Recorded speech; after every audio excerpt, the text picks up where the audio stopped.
One quiet morning, you catch your reflection in the bathroom mirror and pause. It's still you, the same mind, the same memories, the same voice that's carried through decades, but something feels different. The face looking back holds more lines, the posture is a touch softer, and there's a subtle shift you can't quite name. After 70, changes begin to arrive quietly, without warning. They're not just about wrinkles or stiff joints.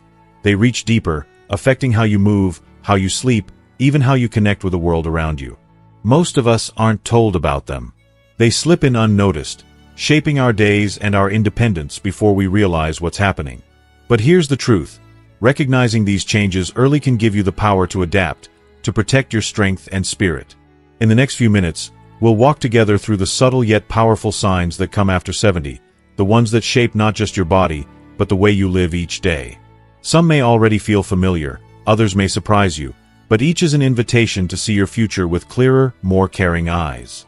There's a moment, often so small you barely notice it, when balance first begins to slip. Maybe it's reaching down to tie your shoes and feeling a faint sway in your stance. Maybe it's standing up from a chair a little too quickly and having to steady yourself with a hand on the wall. You brush it off, telling yourself you're just tired, distracted, or maybe the floor was uneven. But those moments start to come more often. You find yourself hesitating at the top of the stairs, or pausing before stepping off a curb, waiting for that extra assurance your legs will catch you. That's when it sinks in. Your balance isn't quite what it used to be. It can feel harmless at first. After all, isn't it normal to be a little unsteady with age? People say it all the time, and you may have even told others the same thing. But what many don't realize is that balance isn't just about staying on your feet. It's a window into your body's deeper systems. How they communicate, how they respond, how they keep you safe without you even thinking about it. When balance starts to change, it's not just a warning about falls. It's a sign that several parts of your body are shifting at once. The inner ear, your body's built-in gyroscope, begins to lose sensitivity, making it harder to detect the tiny changes in position that keep you steady. The muscles in your legs and core, the ones that spring into action to catch you if you stumble, may be a little weaker or slower to respond. And the brain itself, while still sharp in thought, processes those tilt signals a fraction of a second slower. That fraction might not sound like much, but when you're moving, it's the difference between righting yourself and ending up on the ground. Falls are more than just an inconvenience after 70. They're one of the leading causes of injury among older adults. A fall can lead to broken bones, especially hips, and those injuries can mean long recovery times, hospital stays, and sometimes a loss of independence. And yet, balance isn't a fixed number you either have or don't have. It's something that can be nurtured and improved, even late in life. I think of Tom, a 72-year-old who still mowed his lawn, walked the neighborhood every morning, and never thought of himself as old. One morning, stepping out of the shower, he reached for the towel rack. He didn't slip on the wet tile, and there wasn't an obstacle in his path. His legs simply didn't respond the way they used to. For a split second, he teetered, heart pounding, before catching himself. The near miss shook him more than he expected. He realized it wasn't just about the shower. A week earlier, he'd reached for something on a low shelf and felt the same instability. 2 weeks before that, he'd stumbled stepping off the porch. In isolation, they seemed like nothing. Put together, they told a different story. When Tom's doctor explained the changes in his inner ear, muscle strength, and reflexes, it clicked. It wasn't weakness in character or a sign of frailty, it was biology. But the good news was equally clear. Biology responds to effort.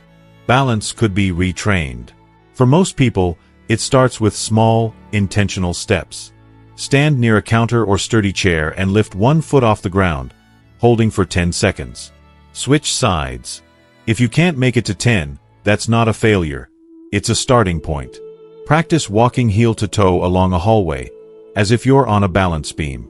Light leg raises while holding onto a counter can strengthen the stabilizing muscles in your hips and thighs. Even learning something as gentle as Tai Chi can work wonders. The slow, deliberate movements reawaken the communication between your brain, muscles, and balance systems, while also calming the mind. Balance training isn't about pushing yourself to exhaustion. It's about repetition, patience, and listening to your body. Think of it as brushing your teeth. something you do daily to prevent bigger problems later. The more you practice, the more those tiny adjustments your body makes without thinking become quick and sure again. And the rewards go beyond preventing falls. Improved balance can make everyday life easier and more enjoyable. You walk with more confidence, step into the shower without hesitation, and navigate crowded grocery store aisles without worrying about a stray bump knocking you off your feet. That confidence feeds into everything. How willing you are to go out, to stay active, to keep participating in the world. It's also worth remembering that balance is closely linked to leg strength, and leg strength is one of the strongest indicators of longevity and independence. Your legs aren't just tools for getting from place to place, they're your foundation. They support every step you take, every time you stand from a chair, every moment you spend upright. Weak legs can set off a chain reaction. Less activity leads to weaker muscles, which leads to even poorer balance, which leads to even less activity. Breaking that cycle starts with one simple choice: to keep moving. There's a quiet kind of pride in maintaining your footing, in walking across a room with your head high, not scanning the floor for the next place to grab onto. It says to the world and yourself that you're still steady, still strong, still here.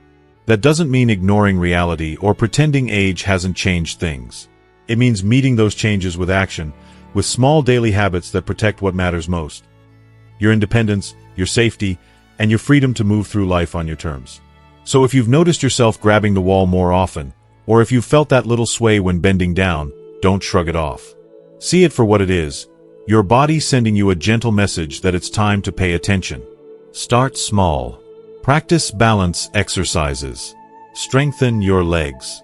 Talk to your doctor about any dizziness or instability. And most importantly, don't let fear of falling keep you from living fully. Movement is the key, and balance is the gatekeeper. You've walked thousands of miles in your life. You've climbed stairs, danced at weddings, knelt in gardens, and strolled through markets. Every step you've ever taken has been carried by your legs and guided by your balance. They've been with you through every chapter. Now, they're asking for a little extra care. Give it to them, and they will give you something priceless in return. The ability to keep walking forward, steady and strong, into the years ahead. There comes a point in life when your skin begins to tell its story more boldly than ever before. It doesn't happen overnight, and it's not just about spotting a new wrinkle in the mirror. It's subtler and deeper, a slow transformation that speaks of decades lived, of seasons past, of the quiet work your body has done to keep you whole. After 70, the changes in your skin become more than cosmetic. They're a message, a quiet but undeniable signal from within, and they deserve your attention. You may first notice that your skin bruises more easily. A light bump against the table leaves a mark that lingers for weeks. A small cut from gardening takes longer to heal than you remember. The texture may feel thinner, almost delicate, and more sensitive to shifts in temperature. What once felt like nothing, resting your arm on a countertop, carrying a grocery bag, now leaves a faint reminder in shades of purple and yellow. These are not just surface changes. They are signs that the systems that protect and repair your body are slowing down. Science offers a clear explanation. Over time, your body produces less collagen, the protein that gives skin its firmness and resilience. The elastic fibers that once allowed your skin to bounce back after stretching become less springy. Beneath the surface, the fatty layer that cushions your skin from everyday knocks begins to thin. Blood vessels, once strong and flexible, grow more fragile, making them prone to breaking under even mild pressure.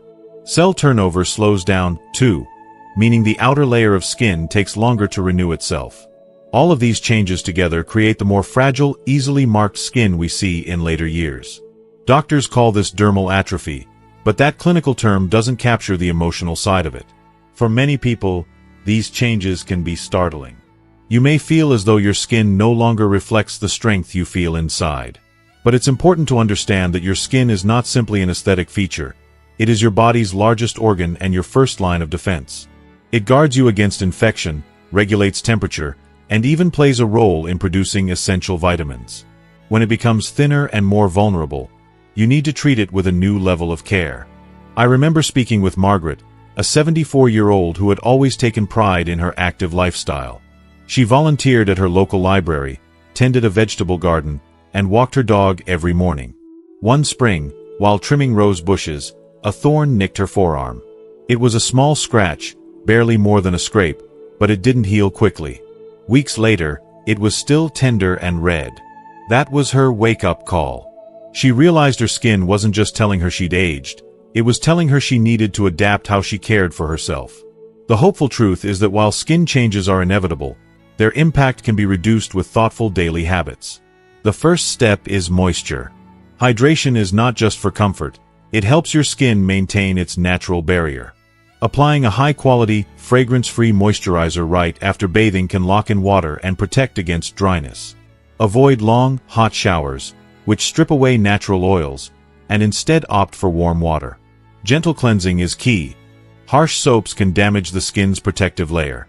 If you are still watching this video and find these lessons useful, please comment 1 below to let me know that you are still here with me.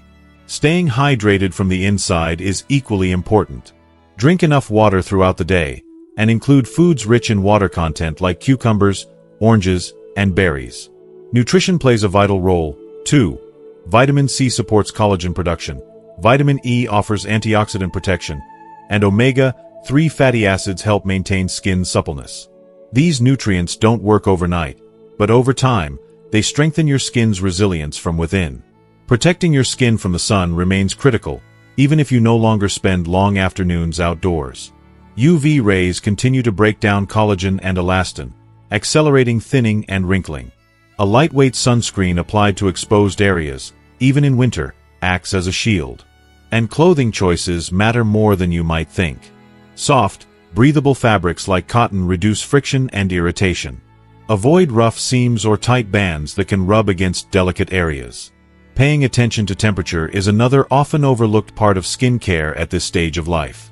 Thinner skin is less able to regulate heat and cold, which means you may feel chilled more quickly or be more susceptible to heat-related rashes. Dressing in layers allows you to adjust easily, and using a humidifier in dry winter months can keep the air and your skin comfortable. Your skin's changes are not a sign that you've become fragile in spirit. They are proof of endurance. This is the skin that has weathered storms, basked in summer light, and felt the touch of loved ones. It has stretched to carry children, healed from scrapes and surgeries, and carried the weight of your years without complaint. Every mark, every line, is part of a map that tells where you've been. The shift after 70 is not a betrayal, it's a reminder.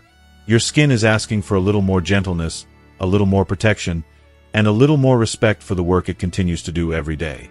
Just as you would care for a treasured piece of fabric that has served you well, you care for your skin not out of vanity, but out of gratitude.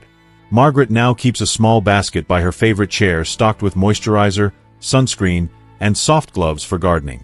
She calls it her daily armor. It's a simple ritual, but it has changed how she feels about herself. Instead of viewing her skin as a sign of decline, she sees it as a reason to slow down and tend to her well-being. "I've carried this body through so much," she says. "The least I can do is take care of it." So the next time you run your hand along your arm and feel its thinness, or see a new bruise blooming where you barely touched something, don't ignore it. That's your body speaking to you. It's saying, "I've protected you for decades. Please, protect me now." This is not about turning back the clock. It's about honoring the time you've lived and making sure your skin can carry you forward, healthy and strong, into whatever years remain. After all, the story it tells is yours, and it's worth preserving. It often begins so quietly that you don't even realize it's happening. One night, you wake up a little earlier than usual, but you shrug it off. A week later, you notice you're stirring once or twice during the night. Before long, you're awake at 3 a.m., staring at the ceiling, wondering why your body won't let you drift back into the deep, peaceful rest you used to take for granted. This is one of the most common yet least discussed changes after 70. Your sleep patterns shift, and often not in ways that feel kind. Sleep, once a steady and reliable companion, begins to feel unpredictable.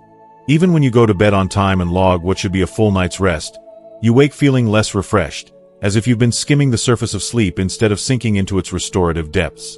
That's because aging affects not just how long you sleep, but how deeply. Your body produces less melatonin as the years go by. This hormone is the quiet conductor of your sleep-wake cycle, helping to cue your body when it's time to wind down. With less of it circulating, those signals can get muddled. Your brain also spends less time in the slow wave stages of sleep, the deep, healing phases when cells repair themselves, memories are consolidated, and the body systems reset for a new day. Even if you clock 8 hours in bed, much of it may be lighter sleep, which leaves you feeling as though you never truly rested. There are other culprits, too. The bladder becomes more sensitive, and kidney function changes, making nighttime bathroom trips more frequent.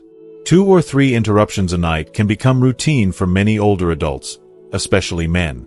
Then there's the pain. Maybe a knee that aches after years of wear, a hip that complains in certain positions, or the quiet throb of arthritis that's just enough to stir you from slumber.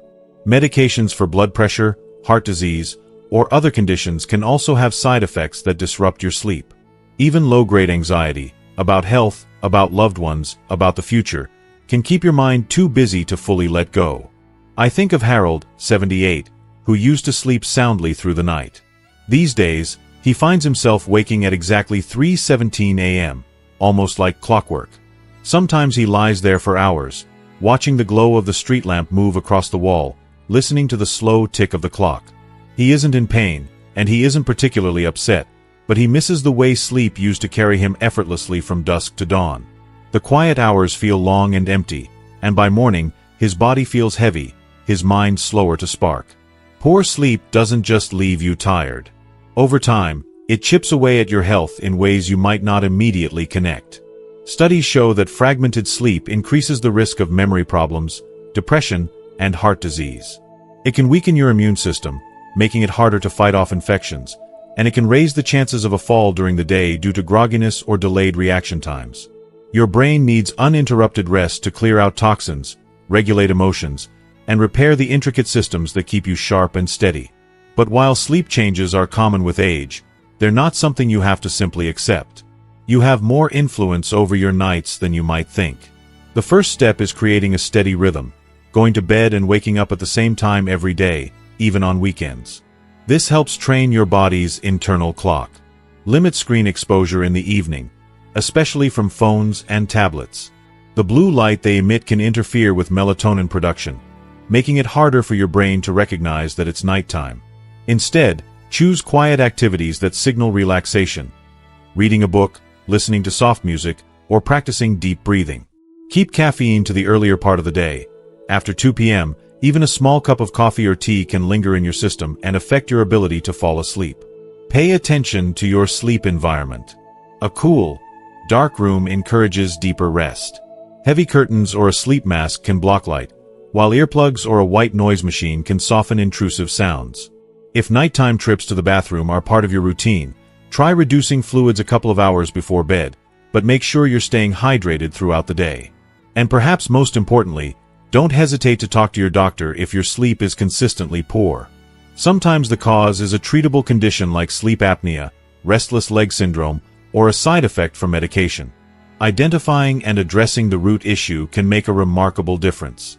For Harold, small changes turned his nights around.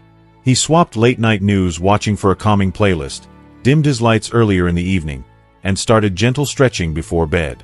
He asked his doctor to review his medications, and they found one that was contributing to restlessness. Within a month, he was sleeping longer stretches and waking with more energy. It wasn't perfect. He still woke once or twice, but the difference in his mood, memory, and overall outlook was undeniable. Sleep after 70 is not just a luxury. It's a foundation. It's as vital to your health as what you eat and how much you move. Good sleep restores your body's strength, sharpens your mind, and steadies your emotions. Without it, everything else becomes harder. With it, the days feel lighter, brighter, and more within your grasp. So if you find yourself lying awake at night, staring at the ceiling, know that you're not alone, and you're not powerless. You can reclaim at least part of the ease you once knew by making small, intentional changes. Protect your nights as you would any other precious part of your life. Because every good morning starts with a good night, and at this stage of life, you've earned the right to rest deeply, peacefully, and without apology. It often starts so quietly you hardly notice it. One day, while you sit down to breakfast, your usual toast, eggs, and coffee, but something feels different. The food looks fine, smells fine, but your enthusiasm isn't there. You take a few bites, then push the plate away, telling yourself you're just not that hungry today. The same thing happens at lunch. By dinner, you nibble at a few forkfuls, more out of habit than hunger. You think it's just a passing phase, but days turn into weeks, and suddenly you realize you're eating far less than you used to. After 70, appetite often begins to fade, and digestion doesn't work quite the way it once did. It's easy to chalk it up to getting older, but behind this shift are real biological changes that can have serious consequences if ignored. Your taste buds, for one, begin to diminish in number, which means flavors don't seem as vibrant. The foods that once made your mouth water may now taste bland or even unappealing. Some people start adding more salt or sugar to try to compensate, but that can bring its health risks. Inside your digestive system, changes happen at a slower, subtler pace. Stomach acid production often decreases, making it harder for your body to break down food efficiently. This can leave you feeling uncomfortably full after eating even small portions, and it can also affect how well you absorb important nutrients like vitamin B12, calcium, and iron. The nerves that signal hunger and fullness become more sensitive, meaning you might feel full sooner, even if your body hasn't gotten enough fuel. Then there's the slowing of the digestive tract itself. The muscles that push food along lose some of their strength and tone, which can lead to constipation, bloating, or a lingering heaviness after meals. Over time, these discomforts can train you to avoid eating as much, which only worsens the problem. Your body needs consistent energy to keep muscles strong, maintain mental clarity, and support your immune system. Without it, you risk unintended weight loss, muscle breakdown, weakness, and fatigue. I think of Eleanor, 75, who had always been a hearty eater. She loved preparing big Sunday dinners for her family, roast chicken, fresh bread, and homemade pie. But over the past year, she noticed her portions shrinking. At first, she thought she was just being mindful about eating less. Then her daughter pointed out that her clothes were looser, and Eleanor realized she dropped nearly 10 pounds without trying. She also noticed she felt colder than usual, and walking up the stairs left her a bit winded. Her doctor explained that her reduced appetite and slower digestion were quietly chipping away at her strength.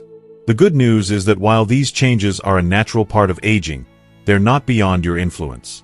The key is to adjust your habits so you're still getting the nutrition your body needs, even if your appetite isn't what it used to be. One of the simplest strategies is to eat smaller meals more often, every 3 to 4 hours instead of sticking to just breakfast, lunch, and dinner.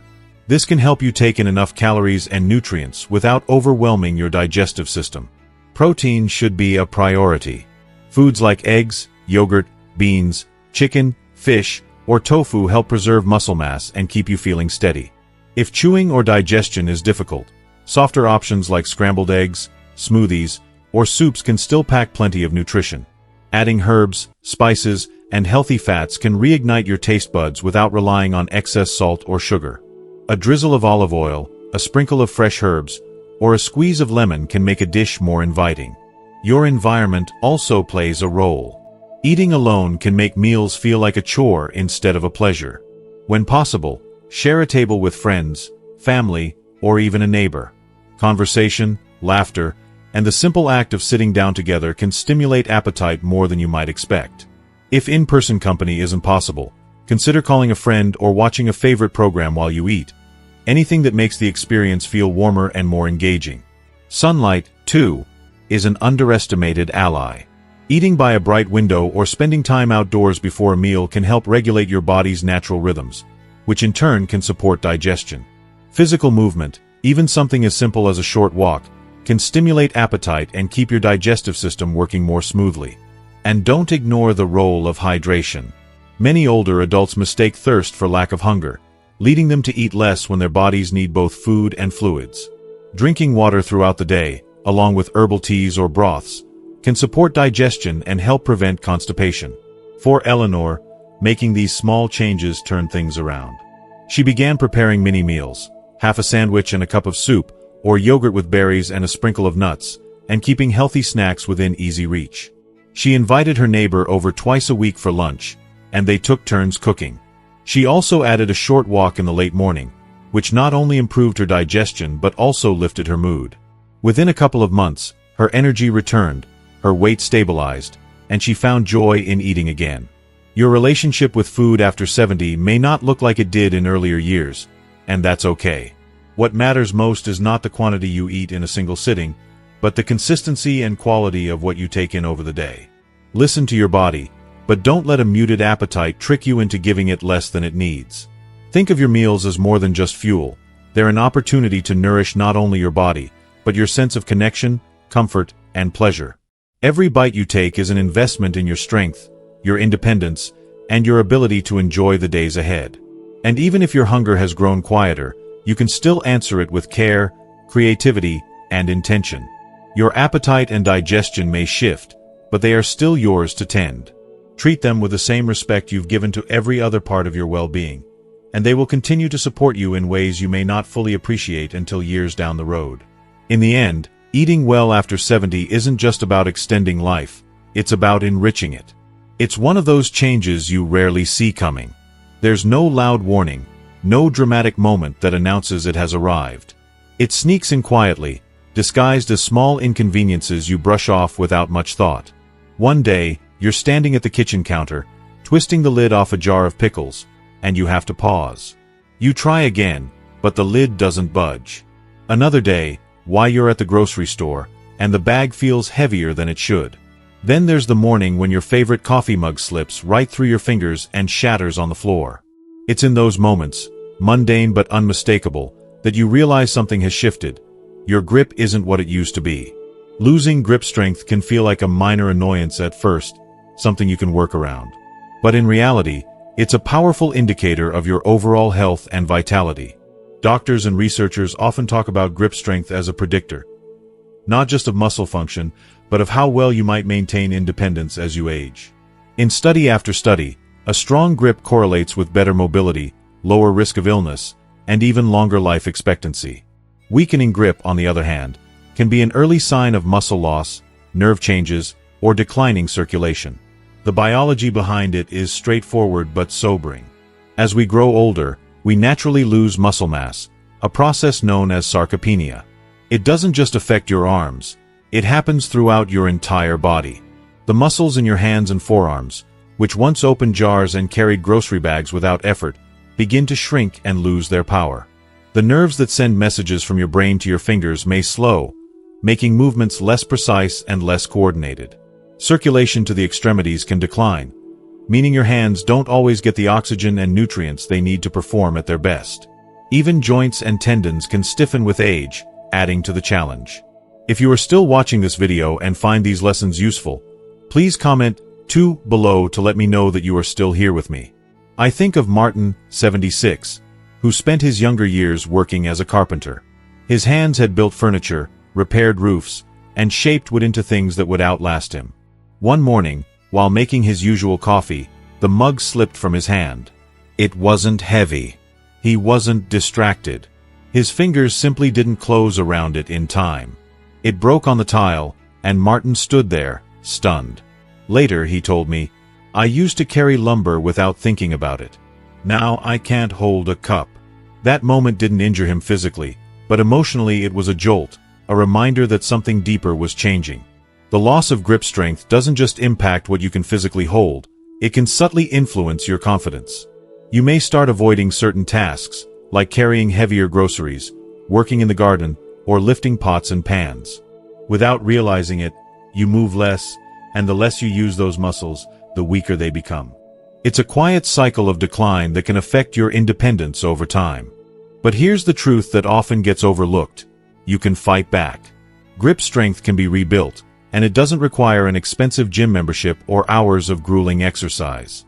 What it does require is consistency and intention. Simple exercises, done daily, can begin to wake up those muscles and restore function. Squeezing a softball, like a tennis ball or stress ball, for a few seconds at a time, repeating this several times a day, helps strengthen the muscles of your hands and forearms. Using hand grippers, which can be adjusted for resistance, is another easy option. Even everyday activities like wringing out a dishcloth, kneading dough, or opening and closing clothespins can be surprisingly effective. Resistance training for your whole body also makes a difference. Light weights, yes, even a can of soup, can help rebuild the muscles that support your grip. Strengthening your shoulders, arms, and core creates a chain of support that improves how your hands perform. Flexibility matters, too. Stretching your fingers wide, holding them open for a few seconds, then relaxing them, helps keep the joints supple and responsive. The changes don't happen overnight. At first, it may feel frustrating. You may not be able to squeeze as hard or lift as much as you'd like. But small, steady progress is still progress. Over time, the exercises you thought were difficult become easier. You notice you can carry a full laundry basket without setting it down halfway. You open that jar without calling for help. These small victories matter because they're not just about the task, they're about the life you get to keep living on your terms. Maintaining grip strength is also about keeping your connection to the world around you. Our hands are how we touch, how we create, how we comfort others. They hold tools, pens, steering wheels, and the hands of people we love. When you lose strength in your grip, you risk losing those connections. Not in spirit, but in practice. You might hold a grandchild's hand more loosely, or hesitate to carry a casserole dish to a potluck. Restoring strength to your hands restores a part of your daily life that's easy to take for granted until it's gone. Martin learned this firsthand. After his doctor explained the importance of grip strength, he started doing simple exercises every morning while waiting for his coffee to brew. At first, he could barely squeeze the ball for more than a few seconds. But within a few months, he noticed his hands felt more reliable. The first time he lifted a full pitcher of water and poured it without fear of dropping it, he felt a rush of pride. "It's not about the pitcher," he said. "It's about feeling like myself again." You don't need to accept a weakening grip as an unavoidable part of aging. It's a message from your body, a quiet nudge reminding you that strength isn't just in your legs or back, it's in your hands, too. If you respond to that message with consistent care, you can maintain the independence and dignity that come from being able to hold on to the objects in your life and to the experiences that matter most. Your hands have been your tools for living for decades. They've cooked meals, planted gardens, fixed broken things, written letters, and comforted friends. They've shaped your days in ways you might not even think about. They still have work to do, still have stories to write, still have people to hold. Keep them strong, and they will keep you connected to the life you've built. Firmly, steadily, and without letting go. It doesn't happen in a single, dramatic moment. There's no calendar date you can circle and say, "This is when it began." Instead, it arrives quietly, like a slow tide pulling back from the shore. At first, the phone just rings less often. Friends you've known for decades still care, but they call less, visit less. Then an invitation to a dinner or a birthday party arrives, and you hesitate, not because you don't want to go, but because the thought of getting ready, driving at night, or finding your way through a crowded room feels more tiring than it used to. Before long, weeks pass without anyone knocking at your door, and you realize it's been far too long since you've sat across from someone you truly connect with. This slow unraveling of connection is one of the most profound and least discussed changes that can happen after 70. We often talk about the physical aspects of aging, but loneliness can weigh just as heavily on the body and mind. Research has shown that social isolation can be as damaging to health as smoking or chronic illness. It increases the risk of heart disease, depression, memory loss, and even premature death. The body doesn't just feel alone, it responds to that loneliness with stress signals, the same ones it would send if you were in physical pain. And the thing about this change is that it doesn't always look like sadness. Sometimes it's simply silence. You might still be surrounded by people, a nurse who checks in, a neighbor you wave to, even your own family, but the interactions feel surface level. They don't feed you in the way a deep, meaningful connection does. You smile and nod, but inside, you feel as if you've slipped slightly out of focus in the picture of other people's lives. Part of this is life's natural rhythm. Friends pass away. Children grow up and become absorbed in their busy schedules. Your mobility may change.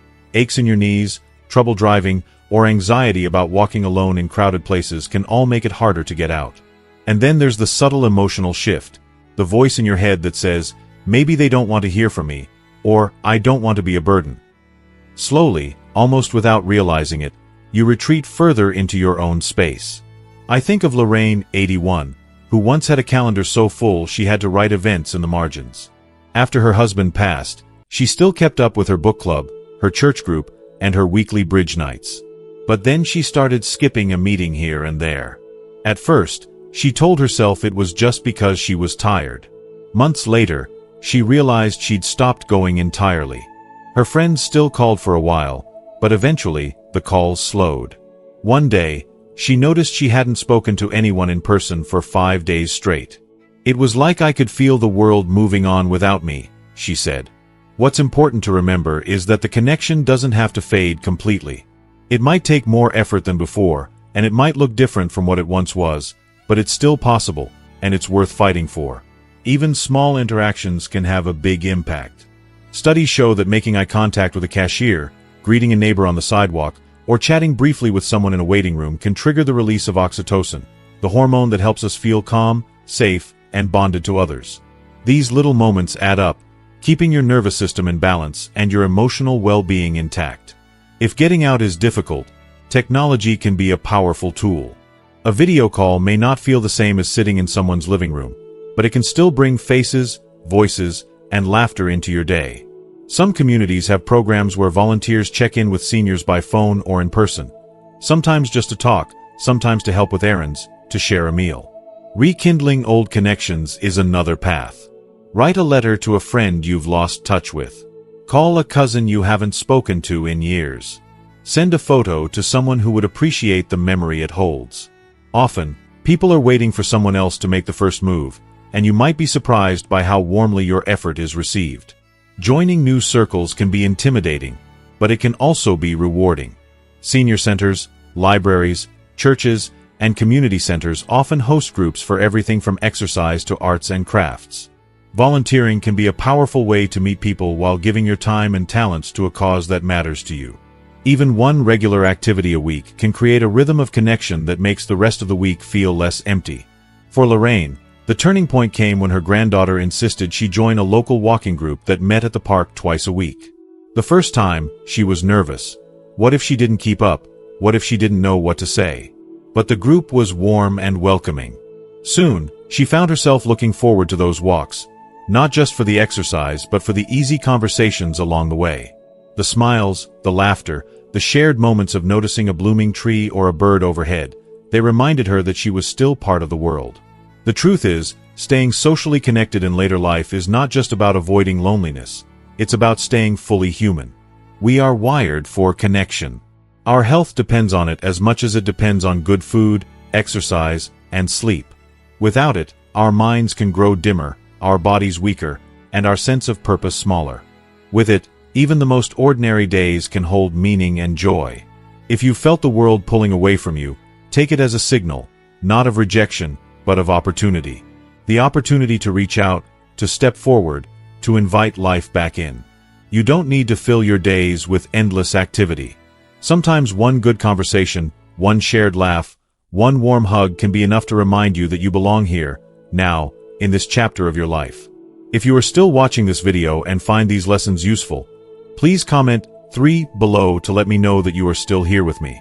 The world may have shifted around you, but it hasn't closed its doors. There are still hands to shake, stories to share, and connections to make. And while it may take courage to bridge the gap, each step you take toward others is also a step back toward yourself. Because connection isn't just about being seen by others, it's about seeing yourself reflected in the eyes, the smiles, and the hearts of those who walk alongside you. It often happens in the most ordinary moments. You're washing your hands, brushing your teeth, or folding laundry, and without thinking, your eyes lift toward the mirror. For a split second, you freeze. You see the face looking back, but something about it feels unfamiliar. It's not that you don't recognize yourself. You know every freckle, every line, but the connection between what you see and how you feel inside has shifted. The person in the mirror seems older than the one you carry in your mind. This isn't vanity. It's not about wishing away wrinkles or chasing the features of your youth. It's about identity. Neuroscientists tell us that our self-image, the mental picture we have of ourselves, tends to remain frozen at an earlier point in life. Your brain holds on to a version of you from decades past, one that matches the way you feel inside. But as the years pass and the face in the mirror changes, that picture no longer lines up. The result can be jarring, almost dreamlike, as if you've stumbled into someone else's reflection by mistake. After 70, these changes in appearance often accelerate. The skin loosens, fine lines deepen into more permanent maps of time.